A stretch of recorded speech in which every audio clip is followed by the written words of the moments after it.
Shalom, selamat malam sahabat RPK. Kita bertemu kembali dalam acara Kalam On Air.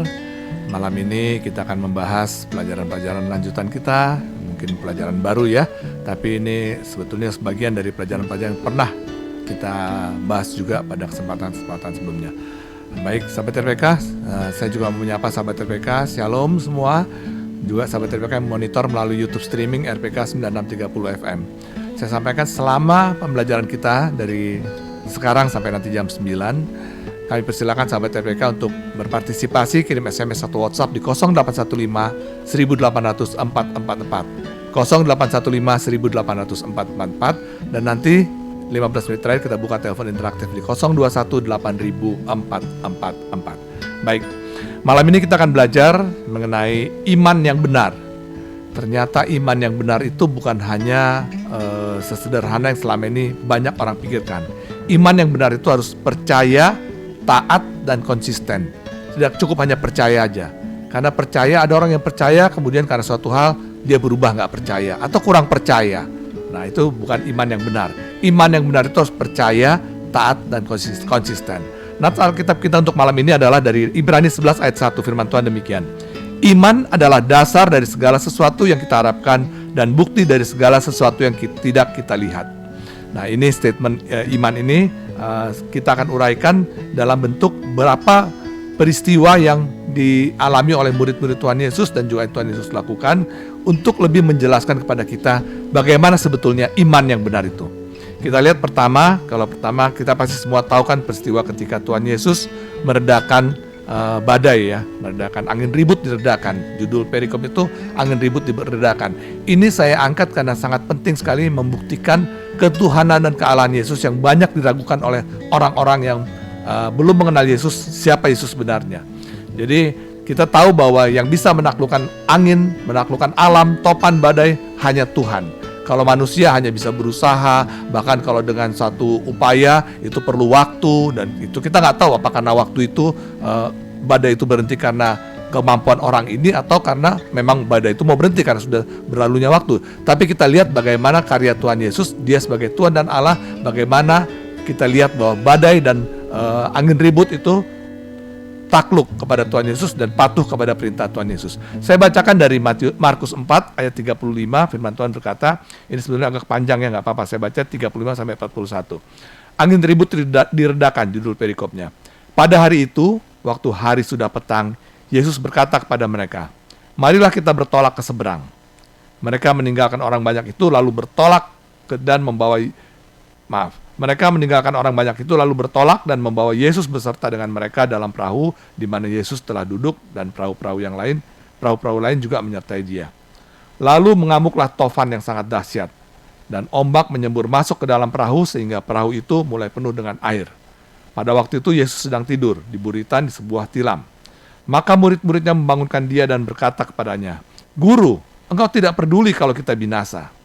Ia pun bangun, menghardik angin itu dan berkata kepada danau itu, "Diam, tenanglah."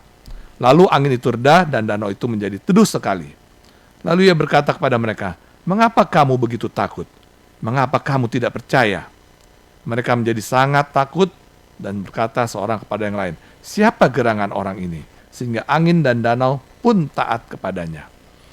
Dalam membahas tentang iman yang benar ini, saya hanya mengambil dari Alkitab. Karena kita semua sudah percaya, kita memegang Alkitab sebagai satu-satunya kebenaran yang diilhamkan oleh Allah. Alkitab adalah satu-satunya kebenaran, ya, bukan salah satu. Satu-satunya kebenaran yang diilhamkan oleh Allah. Alkitab tidak berubah dari dulu, sekarang, dan sampai selamanya. Alkitab sudah lengkap dan sempurna, sehingga Alkitab itu tidak perlu dan tidak boleh ditambah atau dikurang-kurangi lagi. Baik itu secara huruf ataupun secara imaterial, secara material maupun secara imaterial. Yang imaterial artinya ditambah dengan istilah-istilah yang lain yang tidak ada di Alkitab dan bahkan membingungkan apa yang sudah ada tertulis di Alkitab. Kita sudah belajar pada pelajaran-pelajaran kita yang lalu. Dan yang terakhir adalah segala yang penting, semua yang benar, semua yang Tuhan mau kita tahu sudah ada tertulis di Alkitab. Jadi kalau tidak ada tertulis di Alkitab, itu berarti Tuhan tidak berkenan atau tidak mau kita tahu atau tidak perlu kita tahu. Alkitab sudah lengkap dan sempurna. Ya, makanya peristiwa ini saya ambil dari Alkitab, dari Markus 4 ayat 35. Kalau kita uraikan peristiwa ini satu persatu ya, kita lihat. Tuhan Yesus berkata, marilah kita bertolak ke seberang. Itu kata Tuhan Yesus kepada murid-muridnya. Ketika dia berkata, marilah kita bertolak ke seberang, artinya apa? Pasti sampai di seberang. Kecuali Tuhan Yesus mengatakan, marilah kita bertolak dari pantai ini kita pergi. Nggak tahu kemana. Tapi ini Tuhan Yesus jelas mengatakan, marilah kita bertolak ke seberang. Dia Tuhan, Dia Allah, Dia Maha Kuasa. Tentunya kalau Dia mengatakan, marilah kita bertolak ke seberang, kita pasti sampai ke seberang. Karena apa? Karena kita percaya bahwa semua rancangan Tuhan kepada manusia adalah rancangan damai sejahtera. Dalam Yeremia 29:11 firman Tuhan berkata, sebab aku ini mengetahui rancangan-rancangan apa yang ada padaku mengenai kamu. Demikianlah firman Tuhan, yaitu rancangan damai sejahtera dan bukan rancangan kecelakaan, untuk memberikan kepadamu hari depan yang penuh harapan. Itu firman Tuhan dalam Yeremia 29 ayat 11. Nah, ketika itu Tuhan Yesus sudah mengatakan, marilah kita bertolak ke seberang. Pasti sampai ke seberang. Itu yang pertama harus kita lihat ya. Dan berikutnya, ketika itu murid-murid pergi bersama dengan Tuhan Yesus, bukan bersama orang lain. Seharusnya ketika dia bersama Tuhan, nggak ada alasan dia untuk takut, nggak ada alasan dia untuk ragu. Tetapi ketika ada angin ribut, ada tofan yang sangat dahsyat dan ombak menyembur masuk ke dalam perahu, lalu perahu itu mulai penuh dengan air. Mungkin kalau hanya ombak atau tofan, mungkin mereka bisa, tenang, kita ada Tuhan Yesus. Tetapi ketika air mulai masuk ke dalam perahu dan perahu mulai penuh dengan air, logika mereka berkata, ini kalau perahu penuh dengan air pasti tenggelam. Kalau tenggelam kita pasti celaka. Itu dalam logika mereka. Sehingga mereka ketakutan. Mereka tahu bahwa bahaya mengancam. Dan ketika itu Tuhan Yesus sedang tidur. Murid-murid sangat ketakutan, lalu membangunkan Tuhan Yesus. Ya. Mungkin mereka sudah berupaya lah, sudah menguras air, tapi nggak berhasil. Akhirnya mereka membangunkan Tuhan Yesus. Masalahnya nggak apa-apa. Ketika kita ada masalah, kita membangunkan Tuhan Yesus atau meminta tolong pada Tuhan Yesus, itu nggak salah. Tetapi di sini ada kesalahan murid dengan mengatakan, ketika dia membangunkan Tuhan Yesus, dia mengatakan, Guru, Engkau tidak peduli kalau kita binasa. Bayangkan, murid-murid ketika itu bersama-sama dengan Tuhan Yesus. Tetapi dia masih khawatir akan binasa. Nah, inilah yang tidak berkenan pada Tuhan Yesus. Kenapa? Ketika mereka membangunkan Tuhan Yesus, itu bagus. Dalam Yohanes 14 ayat 14 firman Tuhan berkata, jika kamu meminta sesuatu kepadaku dalam namaku, aku akan melakukannya. Jadi dari sini kita lihat bahwa dari ayat ini ya, dari tadi yang kita bawa, murid-murid membangunkan Tuhan Yesus dalam Markus 4 ayat 38 dan juga dalam Yohanes 14 ayat 14, ini sudah tepat. Meminta hanya kepada Tuhan Yesus, bukan kepada Allah lain.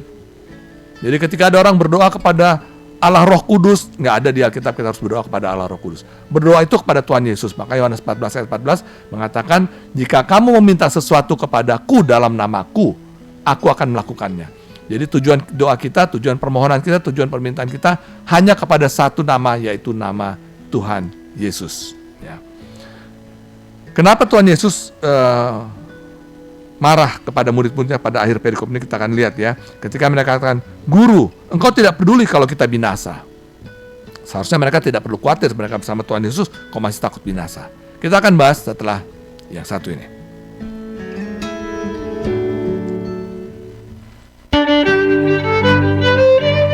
Sahabat RPK, Anda masih mengikuti program Kalam On Air.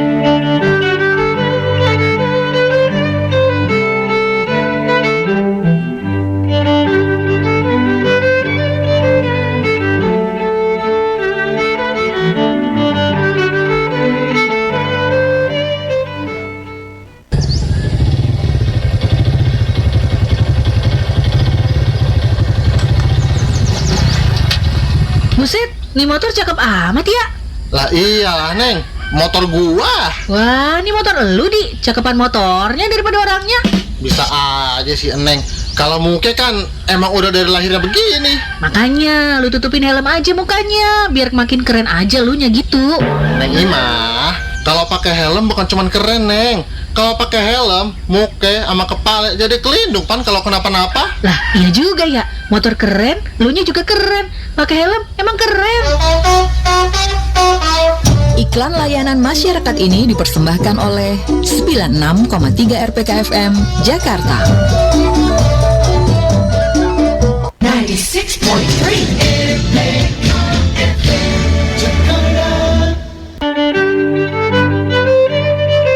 Sahabat RPK, Anda masih mengikuti program Kalam On Air. Ya, kita lanjutkan belajaran kita. Kita sampai tadi pada perkataan murid-murid ketika membangunkan Tuhan Yesus. Guru, engkau tidak peduli kalau kita binasa. Padahal firman Tuhan berkata dalam Yohanes 3 ayat 16, karena begitu besar kasih Allah akan dunia ini, sehingga ia telah mengaruniakan anaknya yang tunggal supaya setiap orang yang percaya kepadanya tidak binasa, melainkan beroleh hidup yang kekal. Jadi kalau kita percaya kepada Tuhan Yesus, kita tidak akan binasa. Bedakan ya antara mati dan binasa. Semua orang pasti mati, tapi nggak semua orang binasa. Yang binasa itu mati kekal. Setelah mati dia masuk neraka, itu mati kekal.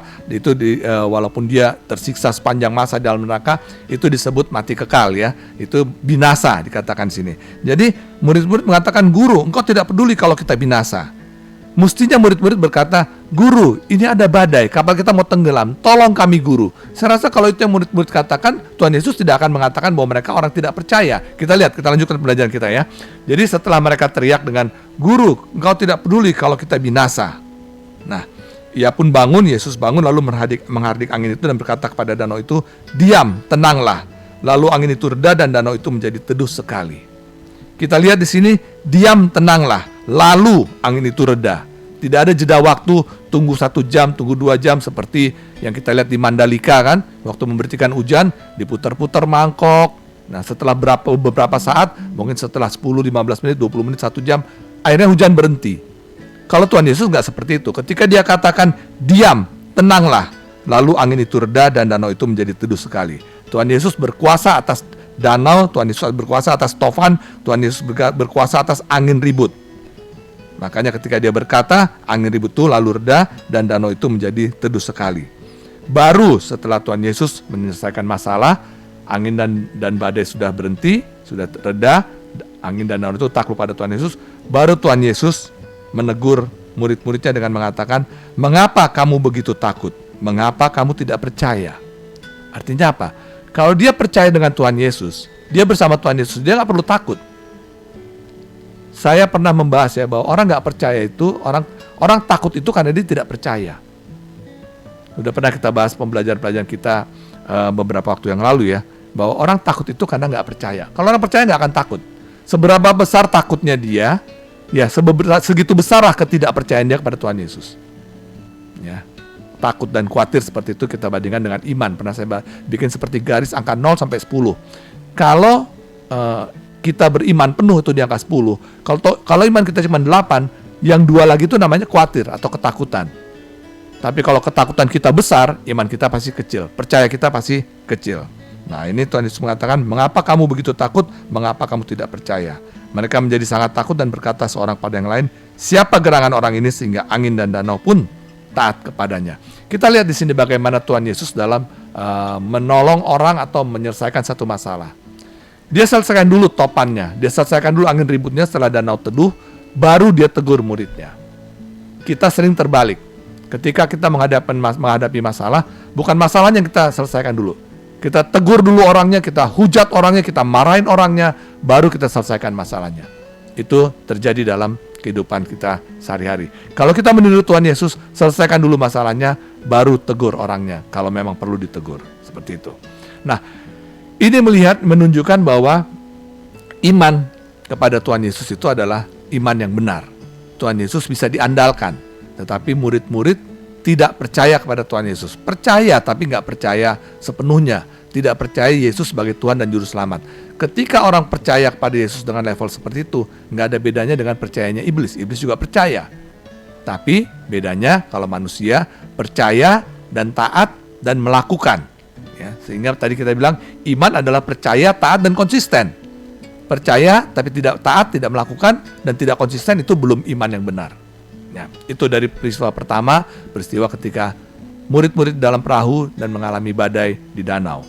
Peristiwa yang kedua kita bisa juga pelajari untuk melihat iman yang benar, yaitu iman dari seorang perempuan yang sudah mengalami pendarahan selama 12 tahun. Itu dalam Markus 5 ayat 25, ya, kalau kita lihat Markus 5 ayat 25 sampai 34. Saya bacakan ya. Markus 5 ayat 25 sampai 34. Ini peristiwa ini sebetulnya bersamaan dengan ketika Yairus mencari Tuhan Yesus karena anaknya sakit. Lalu ketika dia sudah ketemu Tuhan Yesus, dalam perjalanan menuju rumah Yairus, banyak orang mengikuti mereka. Kemudian ada seorang perempuan, wanita yang sudah mengalami pendarahan selama 12 tahun di situ. Nah, saya bacakan ya dari Markus 5 ayat 25 sampai 34. Firman Tuhan demikian. Markus 5 ayat 25 sampai 34. Adalah di situ seorang perempuan yang sudah 12 tahun lamanya menderita pendarahan. Ia telah berulang-ulang diobati oleh berbagai tabib sehingga telah dihabiskannya semua yang ada padanya. Namun sama sekali tidak ada faedahnya, malah sebaliknya keadaannya makin memburuk. Dia sudah mendengar berita-berita tentang Yesus. Maka di tengah-tengah orang banyak itu, ia mendekati Yesus dari belakang dan menjamah jubahnya. Sebab katanya, asal ku jamah saja jubahnya, aku akan sembuh. Seketika itu juga berhentilah pendarahannya dan ia merasa bahwa badannya sudah sembuh dan dari penyakitnya. Sampai ayat 29 kita berhenti dulu ya. Kita lihat di sini ya. Bagaimana perempuan yang sudah mengalami pendarahan selama 12 tahun. Pasti lemah sekali dia.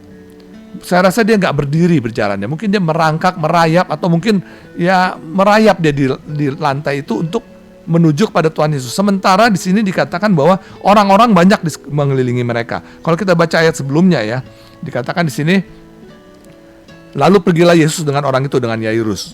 Orang banyak berbondong-bondong mengikuti dia dan berdesak-desakan di dekatnya. Nah, orang banyak berdesak-desakan di sekitar Tuhan Yesus. Nah, perempuan ini menerobos masuk ya. Karena apa? Dia percaya. Dia dengan imannya dia percaya. Dia tahu Tuhan Yesus sanggup dan Tuhan Yesus mau. Karena dia sudah dengar sebelumnya bahwa Tuhan Yesus itu tabib yang ajaib. Dia bisa menyembuhkan penyakit dan dia murah hati. Dia mau menolong orang. Ya. Maka dia pikir perempuan ini nggak minta muluk-muluk. Ya. Dia nggak minta yang aneh-aneh. Dia tidak menyia-nyiakan kesempatan. Mungkin dari antara kaki-kaki orang dia merayap. Begitu ada kesempatan dia pikir begini, asal ku jamah saja jubahnya, aku akan sembuh. Lalu dia terobos orang banyak itu. Dia tidak menyia-nyiakan kesempatan karena saat itu ada Tuhan Yesus. Nah, dia nggak minta muluk-muluk. Dia hanya minta sesuai kebutuhannya. Dia minta sembuh. Dia tidak minta untuk selfie dengan Tuhan Yesus. Dia tidak minta untuk dipeluk oleh Tuhan Yesus. Dia tidak minta untuk berjabatan tangan dengan Tuhan Yesus. Dia hanya minta asal ku jamah saja jubahnya, aku akan sembuh. Lalu dia berusaha dan begitu dia sampai bisa menjamah jubah Tuhan Yesus, seketika itu juga berhentilah pendarahannya dan ia merasa bahwa badannya sudah sembuh dari penyakitnya. Kita lihat di sini, tindakan yang diambil oleh perempuan ini tindakan yang berisiko. Dia bisa mati terinjak-injak oleh orang banyak, orang yang berbondong-bondong. Tapi dia tempuh risiko itu karena imannya, asal ku jamah saja jubahnya, aku pasti sembuh. Dia berusaha, dia ambil tindakan, dia berani menempuh risiko, akhirnya dia memperoleh kesembuhan, dia memperoleh mujizat. Kita lihat dari sini iman perempuan ini ya. Dia percaya, ya, dia taat, dan dia konsisten. Begitu banyak orang tetap dia terobos. Asal aku bisa masuk menyentuh jubah Tuhan Yesus, aku pasti sembuh. Dan itu terjadi. Lalu kita lihat pada ayat berikutnya dikatakan, pada ketika itu juga Yesus mengetahui bahwa ada tenaga yang keluar dari dirinya. Lalu ia berpaling di tengah orang banyak dan bertanya, siapa yang menjamah jubahku? Murid-muridnya menjawab, engkau melihat bagaimana orang-orang ini berdesak-desakan dekatmu. Dan engkau bertanya, siapa yang menjamah aku? Kita lihat di sini bahwa murid-murid pun gak sadar ada seorang perempuan yang menerobos orang yang berbondong-bondong hanya untuk menjamah jubah Tuhan Yesus. Sehingga mereka mengatakan, ya engkau melihat banyak orang di sekitar berdesak-desakan. Engkau bertanya siapa yang menjamah aku? Artinya murid mengatakan, gimana kami bisa tahu segini banyak orang? Lalu Tuhan Yesus memandang ke sekelilingnya untuk melihat siapa yang telah melakukan hal itu. Perempuan itu yang menjadi takut dan gemetar ketika mengetahui apa yang telah terjadi atas dirinya, tampil dan tersungkur di depan Yesus dengan tulus memberitahukan segala sesuatu kepadanya. Jadi perempuan ini setelah sembuh tetap dia tidak lari. Dia tetap datang kepada Tuhan Yesus dan dia mengaku. Maka katanya kepada perempuan itu, hai anakku, imanmu telah menyelamatkan engkau. Pergilah dengan selamat dan sembuhlah dari penyakitmu. Nah, kita lihat bagaimana iman yang percaya, taat dan konsisten akan menghasilkan mujizat. Jadi iman tidak cukup hanya percaya, tanpa perbuatan nggak ada gunanya. Ketika kita taat, kita akan melakukan perbuatan-perbuatan sesuai dengan iman kita. Dan setelah kita melakukan perbuatan harus konsisten. Nanti kita buktikan dalam peristiwa berikutnya bagaimana ketika orang sudah mengalami mujizat tetapi tidak konsisten, apa yang terjadi kepada dirinya. Kita akan belajar nanti pada pelajaran kita, pada contoh peristiwa yang terakhir ya. Nah, ini Kita tadi tahu bahwa perempuan ini berdesak-desakan ketika Yesus berjalan bersama Yairus menuju rumah Yairus. Nah, kita belajar sini juga bahwa ketika Yesus berjalan bersama Yairus menuju rumah Yairus, perempuan ini menghentikan perjalanan itu sejenak karena perempuan ini menjamah jubah Tuhan Yesus dan Tuhan Yesus menanya, seperti kita sudah baca tadi. Lalu setelah perempuan ini sembuh, ketika Yesus masih berbicara, datanglah orang dari keluarga kepala rumah ibadat itu dan berkata, kepala rumah ibadat itu Yairus ya, datanglah orang dari rumah Yairus dan berkata, anakmu sudah mati, apa perlunya lagi engkau menyusah-nyusahkan guru? Bayangkan, Yairus yang sudah menempuh perjalanan jauh untuk bertemu dengan Tuhan Yesus untuk kesembuhan anaknya, tiba-tiba mendapat kabar, anaknya sudah meninggal. Untuk orang biasa seperti kita, seperti orang pada umumnya ya, apa yang dilakukan pertama? Biasanya pasti menyalahkan perempuan yang pendarahan ini. Gara-gara kamu, Tuhan Yesus jadi terlambat datang ke rumah saya, anak saya sudah mati. Bisa Yairus menyalahkan begitu. Dan itu banyak dilakukan oleh orang-orang ketika mengalami satu masalah dan kecenderungannya selalu mencari orang-orang yang bisa dipersalahkan. Tetapi Yesus tidak menghiraukan perkataan mereka dan berkata kepada kepala rumah ibadat itu. Jadi Yairus belum berkata apa-apa, Tuhan Yesus berkata kepadanya, jangan takut, percaya saja. Dan Yairus tidak membantah. Kalau orang yang tidak beriman, dia akan membantah. Mau percaya gimana, anak saya sudah mati gara-gara perempuan ini. Perempuan ini yang menghambat perjalanan guru sehingga terlambat untuk menolong anak saya. Tapi enggak. Ketika Yesus berkata kepada Yairus, jangan takut, percaya saja. Yairus taat, dia hanya diam dan dia mengikut Tuhan Yesus. Lalu Yesus tidak memperbolehkan seorang pun ikut serta kecuali Petrus, Yakobus dan Yohanes serta saudara Yakobus. Mereka tiba di rumah kepala rumah ibadat itu dan di sana mereka tiba di rumah kepala ibadat dan di sana dilihatnya orang-orang ribut, menangis dan meratap dengan suara nyaring. Di sini dalam setiap peristiwa Tuhan Yesus selalu mengajar apa yang benar, bagaimana yang baik. Ya. Di sini kita lihat bahwa menurut manusia sudah mustahil, orang sudah meninggal mau apa? Tapi Yairus tetap taat, dia tetap mengikut Tuhan Yesus. Karena dia percaya, bagi manusia, kalau sudah mati ya sudah, tidak mungkin bangkit. Mustahil bisa bangkit. Tapi bagi Tuhan, tidak ada yang mustahil. Yairus percaya itu, makanya dia taat, dia ikuti Tuhan Yesus. Dia percaya dengan perkataan Tuhan Yesus, jangan takut, percaya saja. Ya. Kita akan lanjutkan setelah yang satu ini.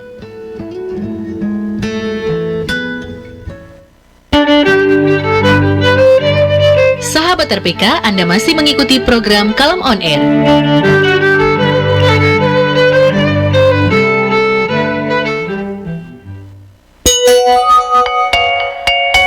Jam di studio kami menunjukkan pukul 20:30 waktu Indonesia Barat. 96.3 Sahabat RPK, Anda masih mengikuti program Kalem On Air. Ya, kita lanjutkan pelajaran kita. Kita sampai pada tadi ketika Tuhan Yesus sampai di rumah Yairus dan di sana dilihatnya orang-orang ribut, menangis dan meratap dengan suara nyaring. Nah, ini kita lihat sini bahwa Tuhan Yesus tidak berkenan pada tangisan orang yang tidak beriman. Kenapa saya katakan orang tidak beriman? Karena begini. Di budaya Yahudi itu kalau ada yang meninggal, itu ada orang kaya biasanya itu menyewa tukang nangis profesional, dibayar hanya untuk menangis. Ada rombongan mungkin ibu-ibu, itu dia akan ada sekeliling jenazah, dia akan menangis terus. Saya ingat, saya sebagai orang Batak, kalau ada keluarga yang meninggal, saya lihat dengan mata kepala saya sendiri. Ya memang kami atau keluarga kami semua menangis terseduh-seduh, tapi setelah itu sudah reda. Mungkin kami bisa mengobrol-ngobrol lagi. Tapi ketika datang misalnya opungnya dari kampung, langsung opungnya nangis, kita ikut nangis lagi semua, bisa nangis rame-rame lagi semua. Tapi ini bukan dibayar, itu tradisi ya dalam orang Batak. Saya membayangkan seperti itulah kejadian di rumah Yairus. Cuman bedanya kalau ini sedih karena memang keluarga, tapi dalam peristiwa ini orang-orang yang tangis ya, peratap yang dibayar gitu ya, tukang peratap profesional. Jadi saya membayangkan, oh seperti ini rupanya kejadian ketika Yairus anaknya itu dapatin Tuhan Yesus di rumahnya sudah meninggal. Dilihat banyak orang-orang menangis. Tapi dalam saya katakan tadi, mirip dengan ketika kami orang Batak ada yang meninggal, bisa kita setelah puas menangis, Terus lalu kita bicara, ngobrol-ngobrol tentang hal biasa. Lalu datang keluarga, misalnya anaknya datang dari luar negeri, anaknya menangis, kita ikut menangis lagi, dan menangisnya itu bisa sama serunya dengan anaknya. Coba deh kalau nggak percaya datang ke peristiwa duka orang Batak. Nah, lihat peristiwa itu akan terjadi. Bukan nangis pura-pura, memang orang Batak ini perasaannya halus, dia bisa terbawa dengan tangisan orang lain. Oh, ini menangis, ingat dikatakan, wah dia ini dulu baik, dia dulu suka menolong. Akhirnya dia terbayang lagi, dia ikut nangis lagi. Kira-kira seperti itulah. Nah, karena Tuhan Yesus tidak berkenan pada tangisan orang yang tidak beriman ini, lalu Tuhan Yesus mengatakan, sesudah ia masuk, ia berkata kepada orang-orang itu, mengapa kamu ribut dan menangis? Anak ini tidak mati. Ya. Tetapi mereka menertawakan dia. Dalam kitab yang lain dikatakan, anak ini tidak mati tetapi tidur. Makanya mereka ketawa. Itu cara Tuhan Yesus menghentikan tangisan yang tidak berkenan kepada Tuhan Yesus. Mereka langsung ketawa kan? Tetapi mereka menertawakan dia. Maka diusirnya semua orang itu, lalu dibawanya ayah dan ibu anak itu, dan mereka bersama-sama dengan dia masuk ke kamar anak itu. Ya, kita lihat ketika Tuhan Yesus masuk ke rumah Yairus, yang dibawa adalah Petrus, Yakobus dan Yohanes, saudara Yakobus. Ini rasul-rasul yang melambangkan iman, pengharapan, dan kasih. Kenapa nggak dibawa Thomas? Kalau dibawa Thomas pasti dibilang, aduh guru, udah mati, ngapain lagi kita masuk? Malu kita nanti, pasti diajak keluar lagi kan? Nah itu. Nah kalau kita lihat, atau yang dibawa misalnya Yudas. Dilihat, wah ini lagi rame nih, banyak orang berduka nih. Langsung dia buka kantong kolekte. Dia ngumpulin kolekte keliling-keliling. Nah itu joke aja. Tapi dan kita lihat di Alkitab ini, iman, pengharapan, dan kasih. Untuk terjadi mujizat, itu harus ada iman, pengharapan, dan kasih. Iman itu kita percaya, pengharapan kita taat, dan kasih itu ya kita konsisten. Itu tadi iman, pengharapan, dan kasih. Ya. Lalu maka diusirnya semua orang itu, lalu dibawanya ayah dan ibu anak itu, dan mereka bersama-sama dengan dia masuk ke kamar anak itu. Lalu dipegangnya tangan anak itu, katanya, Talita kum, yang berarti, hai anak, aku berkata kepadamu, bangunlah. Seketika itu juga anak itu bangkit berdiri dan berjalan, sebab umurnya sudah 12 tahun. Semua orang yang hadir sangat takjub. Dengan sangat ia berpesan kepada mereka supaya jangan seorang pun mengetahui hal itu. Lalu ia menyuruh mereka memberi anak itu makan. Memberi anak itu makan membuktikan bahwa anak ini benar-benar hidup. Bukan dengan satu kekuatan magis disuruh jenazah itu jalan, enggak. Tapi betul-betul anak ini hidup, dia bisa makan. Kita tahu dalam tradisi di Indonesia pun ada ya, mayat itu bisa jalan dengan kekuatan magis, tapi mayat itu nggak bisa makan. Tapi ini enggak, karena ini sudah bangkit dan diberi makan dan dia makan. Artinya apa? Karya kebangkitan yang Tuhan Yesus lakukan itu sempurna. Anak ini bangkit kembali dan bisa makan. Ya. Jadi kita lihat sini bahwa tindakan yang diambil oleh Yairus dengan dia percaya dan ikut ke rumah, kembali ke rumahnya melihat anaknya yang mati dan Tuhan Yesus membangkitkannya. Ya. Yesus melakukan mujizat situ. Kita lihat pada peristiwa lain ketika Lazarus ya. Nah, jadi bahwa bangkit itu bukan karena bangkit dari mati suri. Banyak orang kan ada mati, kemudian sejam kemudian dia bangkit lagi. Ternyata belum mati. Makanya kalau kita lihat di kamar jenazah itu ketika orang meninggal di rumah sakit, nggak langsung boleh dibawa pulang. Ditaruh dulu di kamar jenazah selama waktu tertentu. Siapa tahu dia belum mati benar, bisa bangkit lagi. Ada yang seperti itu. Jadi bukan bangkit, memang belum mati benar. Nah ini kita lihat dalam peristiwa Lazarus ini, dia sudah mati 4 hari. Dan sudah berbau. Ya. Artinya apa? Bagi manusia ini mustahil untuk bisa bangkit. Tapi bagi Tuhan Yesus tidak ada yang mustahil. Akhirnya kita tahu dalam peristiwa itu bahwa Lazarus dibangkitkan dari kematiannya. Jadi kalau sudah 4 hari mati sudah berbau, ya, itu nggak mungkin dibilang itu mati suri. Itu sudah mati beneran. Tuhan Yesus pun, dia sebagai Tuhan dan Allah yang benar, satu-satunya Tuhan dan Allah yang benar, dia sanggup membangkitkan orang yang sudah mati berhari-hari. Jadi ketika kita mengandalkan Tuhan Yesus, jangan kita ukur kemampuan Tuhan Yesus. Dia mampu melakukan apa saja. Dari manapun dia bisa. Ya. Jadi kita lihat bahwa kuasa Tuhan semakin nyata di sini. Dengan kalau ya seperti saya katakan tadi, kalau Lazarus baru meninggal 1 hari, besoknya dibangkitkan oleh Tuhan Yesus, orang akan melihat itu, oh mungkin dia belum mati beneran. Tapi ini setelah 4 hari bisa bangkit, maka kuasa Tuhan semakin nyata dalam peristiwa itu. Itu yang Tuhan Yesus katakan. Sehingga kuasa Tuhan akan semakin nyata, orang akan melihat bagaimana kuasa Tuhan sanggup membangkitkan orang yang sudah mati berhari-hari. Itu peristiwa Dua peristiwa lagi yang kita lihat bagaimana iman, pengharapan dan kasih ada pada peristiwa-peristiwa itu ya. 1, 2, 3, udah 4 peristiwa kita lihat ya. Peristiwa angin ribut, perempuan pendarahan, Yairus dan Lazarus. Lalu kita lihat lagi nih yang menggambarkan bahwa iman itu adalah taat, ya, percaya, taat dan konsisten. Kalau kita lihat dalam peristiwa perempuan Kanan dari Siro-Fenesia, itu ada di Matius, ya, di Matius 15 ayat 21. Ya, Matius 15 ayat 21 sampai 28. Karena nggak begitu banyak, mungkin saya bacakan biar jelas ya, sahabat RPK. Ini kita belajar dari sini bagaimana iman itu percaya, taat dan konsisten. Nah, dalam peristiwa ini sangat jelas. Perempuan Kanaan yang percaya. Matius 15 ayat 21 saya bacakan sampai ayat 28 ya. Saya bacakan dari ayat 21. Judul perikop ini perempuan Kanaan yang percaya. Lalu Yesus pergi dari situ dan menyingkir ke daerah Tirus dan Sidon. Maka datanglah seorang perempuan Kanaan dari daerah itu dan berseru, "Kasihanilah aku ya Tuhan, anak Daud, karena anakku perempuan kerasukan setan dan sangat menderita." Tapi Yesus sama sekali tidak menjawabnya. Lalu murid-muridnya datang dan meminta kepadanya, "Suruhlah ini ia pergi. Ia mengikuti kita dengan berteriak-teriak." Jawab Yesus, "Aku diutus hanya kepada domba-domba yang hilang dari umat Israel." Tetapi perempuan itu mendekat dan menyembah Dia sambil berkata, "Tuhan, tolonglah aku." Tetapi Yesus menjawab, "Tidak patut mengambil roti yang disediakan bagi anak-anak dan melemparkannya kepada anjing." Kata perempuan itu, "Benar Tuhan." Namun anjing itu makan remah-remah yang jatuh dari meja tuannya. Maka Yesus menjawab dan berkata kepadanya, "Hai ibu, besar imanmu. Maka jadilah kepadamu seperti yang kau kehendaki." Dan ketika itu juga anaknya sembuh. Kalau kita lihat dari perikop ini ya, dari apa yang ditulis dalam perikop ini, perempuan ini tentunya sudah mendengar siapa Yesus. Dia beranikan diri, dia mencari Tuhan Yesus. Dia datang kepada Yesus karena dia tahu Yesus sanggup dan mau.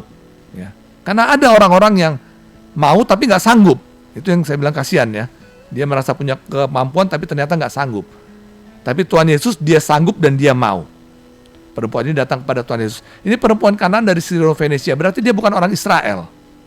Kita lihat, banyak orang mengatakan bahwa Yesus datang hanya untuk domba-domba Israel. Kita lihat dalam peristiwa ini, ternyata perempuan ini pun mendapatkan mujizat dari Tuhan Yesus. Ya. Dia merendahkan diri. Dia datang kepada Tuhan Yesus, dia mengatakan kepada Tuhan Yesus, "Kasihanilah aku ya Tuhan, anak Daud, karena anakku perempuan kerasukan setan dan sangat menderita." Apa respon yang dia dapat dari Tuhan Yesus? "Aku diutus hanya kepada domba-domba yang hilang dari umat Israel." Kenapa Tuhan Yesus mengatakan begitu? Tuhan Yesus menguji iman orang ini. Karena dia mengatakan, dia teriak, "Kasihanilah aku ya Tuhan, anak Daud." Karena yang tahu itu biasanya orang Israel.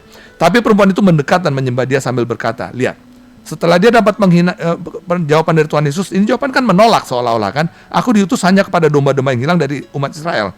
Kata-kata sehari-hari mungkin kita bilang, bukan untuk kamu gitu. Tapi perempuan itu mendekat dan menyembah Dia sambil berkata, "Tuhan, tolonglah aku." Ini menunjukkan kerendahan hati. Dia merendahkan diri, dia tetap tegar dan konsisten sekalipun Tuhan Yesus sudah menolak. Tapi Yesus menjawab, "Tidak patut mengambil roti yang disediakan bagi anak-anak dan melemparkannya kepada anjing." Penghinaan apa lagi yang bisa lebih dari itu? Perempuan ini sudah dikatakan tidak baik memberikan roti yang disediakan bagi anak-anak dan melemparkannya kepada anjing. Kata perempuan itu, lihat kerendahan hati perempuan ini ya. Kata perempuan itu, "Benar Tuhan, namun anjing itu makan remah-remah yang jatuh dari meja tuannya." Perkataan perempuan ini kira-kira mengatakan, "Benar Tuhan, anjingnya aku. Seperti anjing aku Tuhan." Tapi anjing itu kan makan remah-remah yang jatuh dari meja tuannya.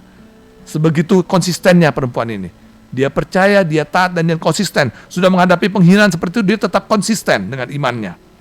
Maka Yesus menjawab dan berkata kepadanya, "Hai ibu, besar imanmu, maka jadilah kepadamu seperti yang kau kehendaki." Dan seketika itu juga anaknya sembuh. Kita lihat akibat dari konsistensi perempuan ini. Akibat dari dia taat dan dia konsisten, maka mujizat terjadi. Bahkan bukan hanya mujizat terjadi, dia mendapatkan penghormatan dari Tuhan Yesus. Ketika Tuhan Yesus menjawab mengatakan, ya walaupun tidak secara langsung ya, tapi kira-kira mengatakan, kan Tuhan Yesus mengatakan tidak patut mengambil roti yang disediakan bagi anak-anak dan melemparkannya kepada anjing. Seolah-olah mengatakan kamu itu anjing. Tapi gini ya, dalam budaya Yahudi kita tahu bahwa orang-orang di luar Yahudi itu dianggap seperti binatang. Jadi jangan heran kalau di Alkitab ada kata-kata seperti itu. Bukannya Tuhan Yesus berkata kasar, tapi budaya saat itu orang Yahudi menganggap orang-orang di luar orang Yahudi, orang-orang di luar orang Israel itu adalah seperti binatang. Ya.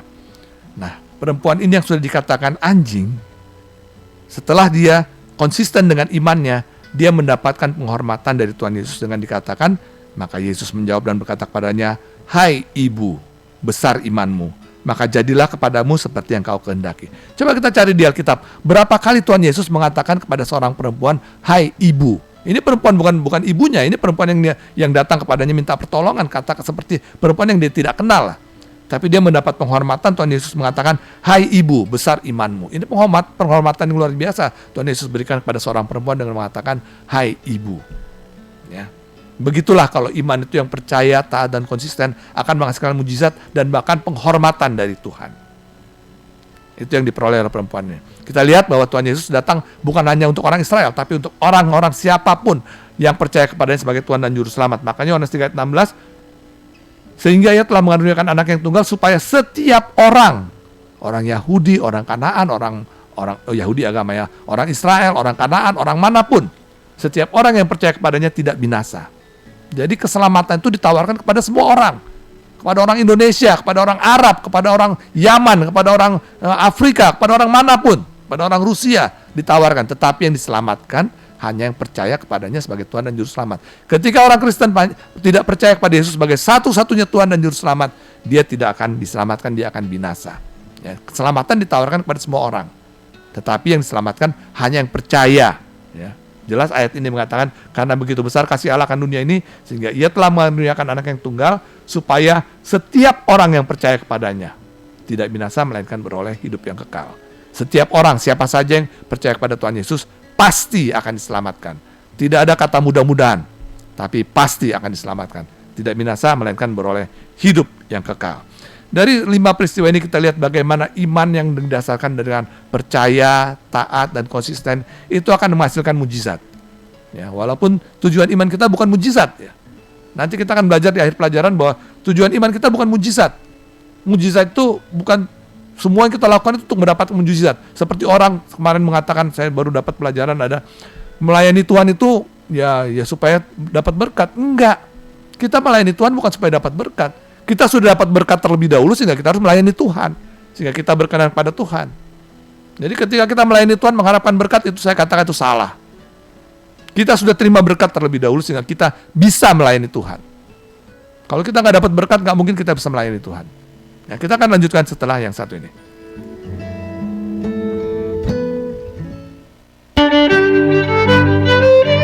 Sahabat RPK, Anda masih mengikuti program Kalem On Air.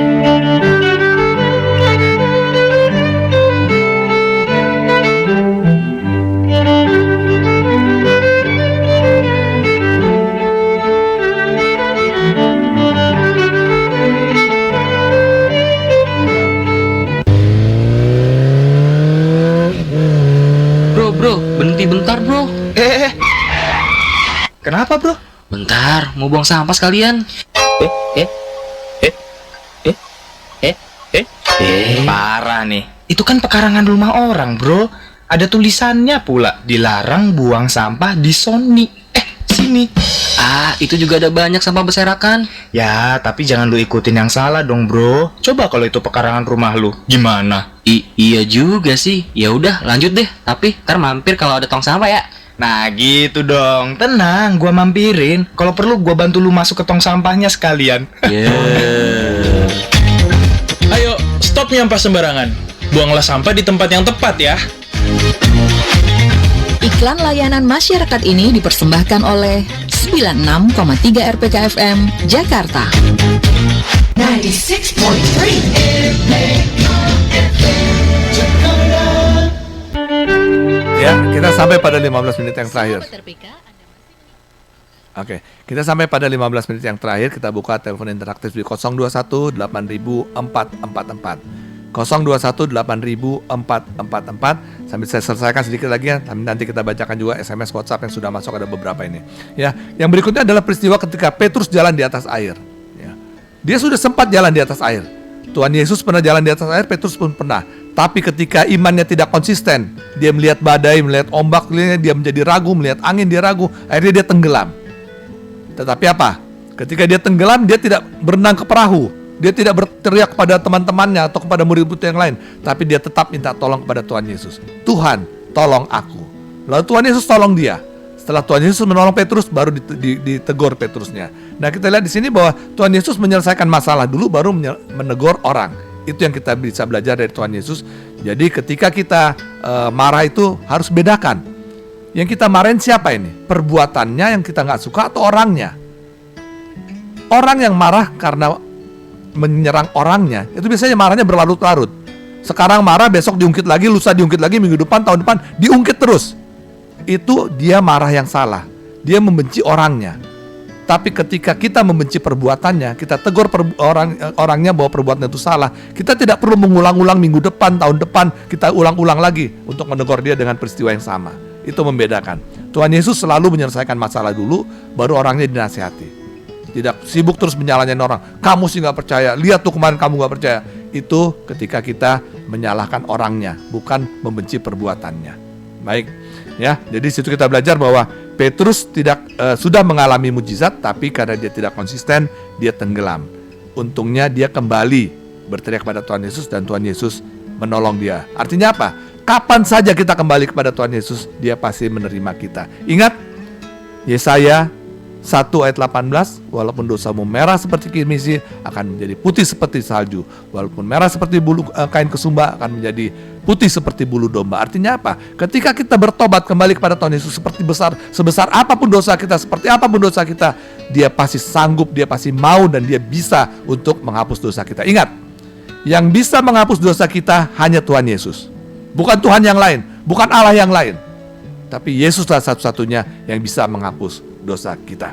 Jadi kesimpulan pembelajaran kita malam ini adalah beriman hanya kepada Tuhan Yesus. Itu iman yang benar. Bukan kepada Allah Bapa, Allah Anak, Allah Roh Kudus, gak ada di Alkitab. Tapi beriman yang benar, yaitu beriman kepada Tuhan Yesus. Ya. Kalau iman yang salah itu beriman kepada Yesus yang lain atau beriman kepada Allah yang lain. Siapa itu Yesus yang lain?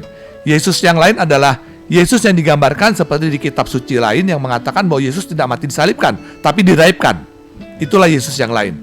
Jadi kalau ketika kita mengatakan kita percaya kepada Yesus, harus percaya kepada Yesus yang benar sebagaimana yang ada tertulis dalam Alkitab. Dia mati disalibkan, dia ada Allah yang datang ke dunia mengambil rupa manusia, itu manusia Kristus Yesus, untuk menyelamatkan manusia dengan mati di kayu salib, ya, dikuburkan, lalu bangkit pada hari yang ketiga, lalu berapa waktu kemudian naik ke surga dan menyertai kita senantiasa dalam rupa Roh Kudus. Itu Yesus yang benar. Di luar itu adalah Yesus yang lain.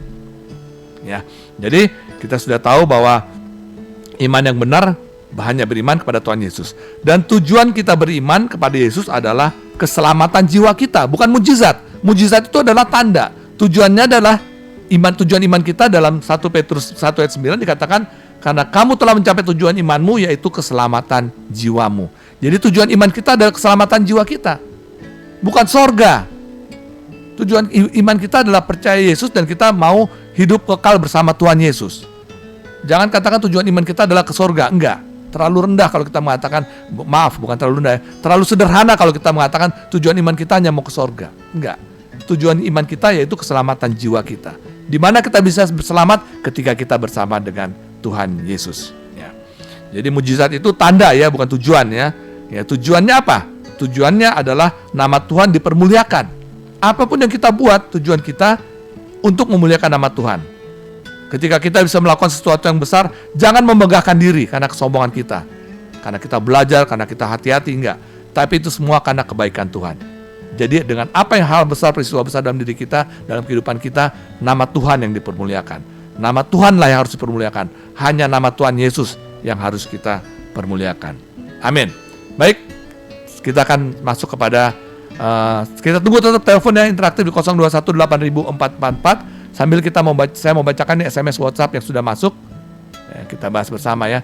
Ini pertama ada SMS, ada WhatsApp masuk dari Pak Kris. Kita tetap tunggu ya. Mungkin dari YouTube streaming bisa, yang menyaksikan melalui YouTube streaming bisa bertanya melalui kolom live chat, nanti akan muncul di layar depan saya akan bacakan. Saya bacakan ini pertanyaan pertama dari Pak Kris di 0815 8056 sekian. Shalom Pak Salomo. Saya ingin bertanya, apakah orang yang mengaku beriman jika sakit pergi ke dukun atau mencari pengobatan alternatif pada orang pintar. Apakah itu beriman ya? Maju terus Kalam On Air dan RPK FM. Gini Pak Kris, saya terus terang ya, saya kadang-kadang sedih ngelihat orang yang sudah ya seperti saya bilang, orang seperti Farisi zaman now ya. Dia percaya kepada firman Tuhan tapi juga percaya kepada adat istiadat nenek moyang. Nah, ketika orang itu mengaku beriman tapi sakit pergi ke dukun atau mencari pengobatan alternatif pada orang pintar, yaitu dia belum beriman kepada Tuhan Yesus. Dia masih menduakan Tuhan. Tuhan tidak berkenan begitu. Saya pernah cerita ketika saya menolong orang, klien saya di Jawa Tengah, saya dibawa ke orang pintar katanya. Jadi kalau ada apa-apa hubungi dia supaya gampang mencari orang yang susah kita cari ini. Saya bilang enggak, saya tinggalkan tuh, saya bilang. Saya nggak mau nanti kalau berhasil mereka bilang si dukun yang pintar. Saya mau kalau berhasil ini karena Tuhan Yesus, bukan karena dukun itu. Akhirnya saya tinggalkan proyek itu. Saya suruh mereka milih, mau sama dukun itu atau mau sama saya. Sama dukun itu tunggu selesai, kalau udah nyerah baru kembali ke saya. Akhirnya mereka buang itu segala jimat, segala apa yang dikasih. Akhirnya mereka pakai cara saya, yaitu cara kita, yaitu mengandalkan Tuhan Yesus. Dan ternyata kasus itu selesai dengan baik ya di Jawa Tengah. Ya, terima kasih Pak Kris. Saya juga pernah ke orang pintar kok. Ketika saya menyusun skripsi, saya ke orang pintar, ada berapa profesor saya temui. Itu orang pintar yang benar tuh, orang pintar kayak gitu. Di kampus banyak orang pintar. Bukan di tempat-tempat sepi di mana-mana, enggak, di kampus banyak orang pintar. Ya, itu orang pintar menurut saya, bukan dukun. Baik, berikutnya ini dari 0813-809. Terima kasih Pak Kris ya. 0813-8094 sekian-sekian. Angga Saputra di Krukut Depok. Bung Lomon, apakah Yesus itu bisa menyembuhkan orang buta? Kenapa sih zaman sekarang orang buta nggak bisa disembuhkan? Nggak bisa disembuhin? Bisa, orang buta bisa disembuhkan dengan teknologi kedokteran, bisa. Tapi pertanyaannya kenapa nggak semua orang buta Tuhan Yesus sembuhkan? Kita harus percaya bahwa saya pernah membawa renungan dalam ibadah Paskah kaum tunanetra. Saya di situ mau nangis, saya terharu. Ketika saya sebutkan ayat misalnya Matius 3:16, Yohanes 3:16, mereka langsung menyebutkan. Jadi ayat Alkitab itu mereka hafal. Luar biasa Tuhan, karunia Tuhan kepada mereka. Mereka hafal itu ayat-ayat penting. Saya kagum pada mereka. Nah itu, jadi artinya gini, bukan Tuhan Yesus tidak bisa menyembuhkan, tapi Tuhan Yesus mau melalui orang tunanetra ini. Kuasanya semakin nyata. Pendengar RPK ini juga ada kok. Berapa kali telepon saya, mereka tunanetra. Yang satu, seorang bapak tunanetra karena kecelakaan kerja. Seorang ibu tunanetra bukan dari bayi ya, karena suatu hal. Mereka rajin mendengar RPK dan mereka beberapa kali bicara kepada saya melalui telepon. Saya terharu gitu ya. Artinya apa? Jangan buta atau hambatan dalam diri kita itu menjadi halangan sehingga kita tidak mau memuliakan Tuhan. Kita hanya mengharapkan kesembuhan aja, enggak. Melalui sakit penyakit kita pun kuasa Tuhan bisa dinyatakan. Tuhan bisa dimuliakan melalui penyakit kita. Ketika kita sakit berat, ketika kita sakit parah, dan kita tetap mengandalkan Tuhan Yesus, itu menjadi berkat buat orang yang sehat. Yang sehat kok nggak mau datang kepada Tuhan Yesus, nggak mau rajin beribadah, nggak mau baca Alkitab. Saya aja yang dalam keadaan sakit gini, saya masih mau baca Alkitab. Itu. Jadi saudara terkasih ini, Angga Saputra di Krukut Depok, nggak harus sakit kita itu sembuh. Ya, Tuhan bisa menyatakan kuasanya melalui apa saja. Melalui sakit penyakit kita, melalui kesembuhan kita, melalui apa saja yang ada pada kita, Tuhan bisa menyatakan kuasanya dan itu bisa menjadi berkat bagi orang lain. Jadi apapun keadaan kita, tetap kita harus menjadi berkat bagi orang lain. Jangan kita terpuruk karena keadaan kita, enggak. Ingat, tadi saya bacakan di awal, dalam Yeremia 29 ayat 11 dikatakan, aku ini mengetahui, Yeremia 29 ayat 11. Sebab aku ini mengetahui rancangan-rancangan apa yang ada padaku mengenai kamu. Demikianlah firman Tuhan, yaitu rancangan damai sejahtera dan bukan rancangan kecelakaan untuk memberikan kepadamu hari depan yang penuh harapan. Berapa banyak kita lihat orang yang matanya normal, tubuhnya sehat, tapi tidak damai sejahtera. Rancangan Tuhan adalah damai sejahtera dan bukan rancangan kecelakaan. Apapun kekurangan kita, selama kita berpegang pada Tuhan Yesus, kita akan mengalami damai sejahtera. Ya, semoga menjawab saudara Angga Saputra. Tuhan Yesus memberkati. Selanjutnya ini dari 878-7875 sekian-sekian. Shalom Pak Salomo, bolehkah sebagai orang beriman melakukan bohong putih? Atau apakah dapat disebut beriman jika tidak pernah merasa ada pengharapan? Bohong putih nggak ada. Bohong tetap ya dosa. Artinya kalau kita berbohong untuk satu hal, mungkin untuk menyelamatkan orang lain atau untuk satu hal yang lebih penting, ya bohongnya kita tetap berdosa. Kita bukan berarti bohong itu jadi benar. Kita memikul dosa itu untuk menyelamatkan orang, nggak apa-apa. Bukan nggak apa-apa artinya itu bohongnya jadi benar, nggak, tetap salah. Jadi nggak ada bawang putih ya, bohong is bohong. Bohong tetap dosa. Nggak ada bawang putih, yang ada bawang putih. Berikutnya, apakah kita disebut beriman jika tidak pernah merasa ada pengharapan? Nah, tadi kita katakan bahwa iman itu adalah percaya, taat, dan konsisten. Nah, di situ semua ada pengharapan. Kalau kita beriman, kita pasti mempunyai pengharapan. Ketika kita putus asa, kita tidak punya pengharapan, disitulah kita yang disebut tidak beriman. Jadi kalau kita beriman, kita harus punya pengharapan. Pengharapan apa? Pengharapan bahwa nanti ketika kita mati, kita pasti bersama Tuhan Yesus. Itu pengharapan yang ada pada kita. Makanya dikatakan hidup adalah Kristus, mati adalah suatu keuntungan. Karena kita punya pengharapan. Kalau kita mati aja masih takut, belum ada pengharapan, masih khawatir nanti kalau mati kemana, ya itu berarti kita belum beriman. Orang Kristen yang percaya kepada Yesus sebagai Tuhan dan Juru Selamatnya tidak punya ketakutan mau mati nanti malam, besok pagi, atau 2 tahun lagi, atau 10 tahun lagi, nggak perlu khawatir. Kalau kita diberi hidup lebih panjang oleh Tuhan Yesus, artinya apa? Kita diberi kesempatan untuk lebih banyak lagi berkarya, lebih banyak lagi mengabarkan Injil kepada orang-orang yang belum mengenal Tuhan Yesus. Kita lebih banyak lagi waktu diberikan untuk melayani Tuhan. Itu. Kalaupun kita harus mati, kita nggak usah khawatir. Selama kita hidup dalam Kristus, kematian adalah suatu keuntungan. Kenapa? Kalau sekarang kita hidup dalam Kristus, toto bulan depan kita nggak hidup dalam Kristus, toto mati, itu kematiannya kerugian. Kalau kita hidup dalam Kristus, mati adalah keuntungan. Itu yang firman Tuhan katakan. Ya, jadi ini nggak ada namanya ya, tapi nggak ada bawang putih. Dan yang kedua, kalau kita disebut beriman, pasti kita berpengharapan. Buat apa kita beriman kalau nggak ada pengharapan? Iman adalah dasar dari segala sesuatu yang kita harapkan dan bukti dari segala sesuatu yang tidak kita lihat. Itu kan berarti harapan, pengharapan kan. Oke, baik. Sahabat RPK, akhirnya waktu juga yang memisahkan kita. Kita sampai pada penghujung acara. Ya, terima kasih sudah kirim SMS, sudah kirim WhatsApp untuk meramaikan pelajaran kita malam ini. Kita akan bertemu kembali setiap hari Kamis malam jam 8 sampai jam 9 di Radio RPK FM dalam acara Kalam on Air. Kalau ada sahabat RPK mungkin punya ide atau sesuatu hal yang menarik untuk dibahas atau ada usulan untuk bahasan dalam Kalam on Air, silakan kirim SMS atau WhatsApp di luar acara ini, bisa juga ke RPK atau ke WhatsApp saya di 08211 431 7179 8211 431 7179. Usulkan misalnya kita mau bahas topik tentang apa, tentang Pilpres atau apa, silakan. Kita akan bahas dan kami akan mencoba mencari apa yang bisa kita pakai ayat-ayat dalam Alkitab. Oke, sampai bertemu kembali minggu depan dalam acara yang sama. Tuhan Yesus memberkati kita semua. Shalom.